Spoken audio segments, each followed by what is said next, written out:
教育委員會同青年事務委員會舉行聯合座談會，討論澳門博彩業發展對青年成長嘅影響。當局話，政府會爭取喺今年裏面推出禁止未滿21歲青年進入賭場嘅草案。梁安琪報導。會議由都係兩個委員會主席嘅社會文化司司長崔世安主持，就博彩業發展對青少年成長可能引致嘅影響進行探討，進一步尋求可行嘅應對策略。座談會亦都邀請咗相關嘅部門同埋機構交流經驗同心得。博彩社區化問題係座談會討論嘅內容之一。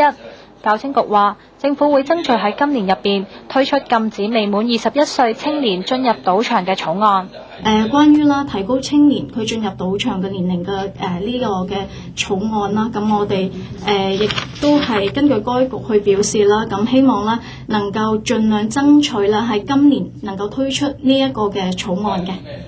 委員會亦都關注到青少年嘅價值觀同理財觀念變化，認為可以設立跟進性研究或者深層研究，進一步了解青少年賭博嘅原因，有助制定策略。